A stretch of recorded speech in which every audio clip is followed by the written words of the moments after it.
Dear student, कैसे हैं आप लोग? कैसी चल रही है आपकी तैयारियां? चलिए मैं एक बार फिर से डॉक्टर जावेद आपके सामने एप्लीकेशन ऑफ ट्रिग्नोमेट्री से रिलेटेड एक और बोर्ड से रिलेटेड इंपॉर्टेंट क्वेश्चन को डिस्कशन करने आया हूं। ये क्वेश्चन है, आप इस क्वेश्चन को ध्यान से रीड कर लीजिए कि एक शेडो की फॉर्मेशन हो रही है जो हाइट का √3 टाइम्स है। तो आपको बताना है एंगल ऑफ एलिवेशन, जो सन के थ्रू बनने वाला एंगल ऑफ एलिवेशन है उसकी वैल्यू क्या है, और ये ऑप्शंस दिए हैं। हमेशा की तरह पहले आप खुद ट्राई करिए मेरे वीडियो को पॉज करके, और आप फिर स्टैंडर्ड आंसर से इसको मैच करिए। तो हमारे पास क्वेश्चन ये है कि किसी ऑब्जेक्ट की जो शेडो है, जैसे यहाँ पर ऑब्जेक्ट का टावर है, टावर की जो शेडो है वो √3 टाइम्स ऑफ देयर हाइट, उसकी हाइट का कंपैरिजन में √3 टाइम्स है उसकी शेडो की लेंथ। तो आपको बताना है कि उसका angle of elevation of the sun का जो एंगल ऑफ एलिवेशन है वो कितने डिग्री का बन रहा है। Got it? तो इस तरह के क्वेश्चन के लिए मैंने पिछले वीडियो में आपको बताया कि ऑब्जेक्ट को बनाने का तरीका क्या है, ठीक है, कौन से ऑब्जेक्ट को किस particular side of right angle triangle पे प्लेस करना है। तो यहाँ पर अगर हम एक राइट एंगल ट्राइंगल बनाते हैं, क्योंकि सिंगल एंगल से रिलेटेड क्वेश्चन है, जो वर्टिकल ऑब्जेक्ट होता है जनरली अपन को मालूम है वो एक टावर, पोल, जो भी है ऑब्जेक्ट यहाँ पे दिया, तो टावर कहाँ पे आएगा? परपेंडिकुलर साइड पर। अगर हमने थीटा को सपोज यहाँ पे अज्यूम किया हुआ है, गॉट इट, ये थीटा है जो हमने एंगल को सपोज थीटा माना है, जो हमें कैलकुलेट करना है। और जनरली मैंने आपको बताया हुआ है कि बेस साइड पर हम अपन शेडो कंसीडर करते हैं, गॉट इट। तो ये आपके पास एक ट्राइंगल ABC हो गया जिसमें राइट एंगल B पर है और स्पेसिफिक एंगल थीटा है, उसके अपोजिट वाली साइड परपेंडिकुलर है जो टावर को थ्रू हमने डिनोट किया हुआ है। अब क्वेश्चन ये कह रहा है कि इसमें एंगल ऑफ एलिवेशन अपन को सर्च करना है। तो हमने सबसे पहले तो लेट कर लिया कि let sun's angle of elevation be theta मान लिया, उस एंगल ऑफ एलिवेशन को थीटा अज्यूम कर लिया।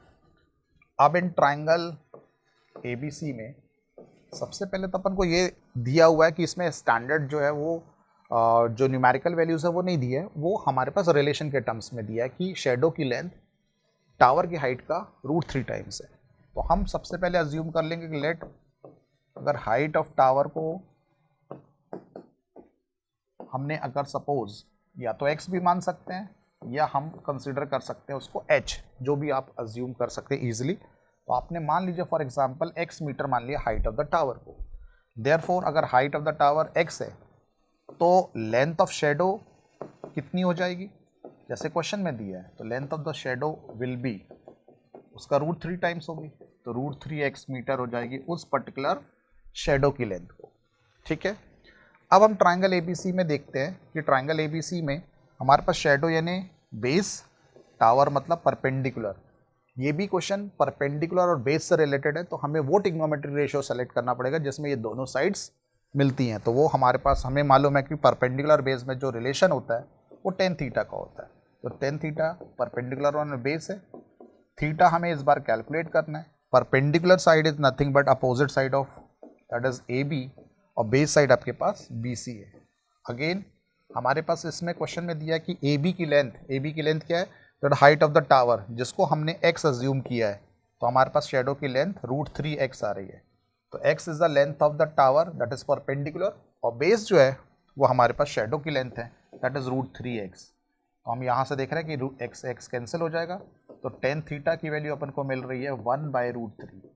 यू वेरी वेल नोन कि tan थीटा की वैल्यू 1/√3 कब मिलती है? इट इज इक्वल्स टू कि आपके पास ये पर्टिकुलर जो रिजल्ट है वो अपन को tan थीटा की वैल्यू 1/√3 tan 30 डिग्री पर मिलती है, got it. So answer will be कि थीटा की वैल्यू कितनी हो जाएगी? 30 डिग्री। लेट्स सी ये पर्टिकुलर 30 डिग्री का जो क्वेश्चन है वो आंसर जो आपको दिया हुआ है 30 डिग्री, वो कौन से ऑप्शन पर अवेलेबल है। तो आपने देखा कि ये A ऑप्शन पर अवेलेबल है, यस। तो इस पर्टिकुलर क्वेश्चन का जो आंसर है वो A है ना। कितना सिंपल वे इस तरह के क्वेश्चंस को कैलकुलेट करने के लिए। ऐसे ही कुछ और वीडियोस के साथ हम मिलते हैं नेक्स्ट क्वेश्चन में। Till then good bye.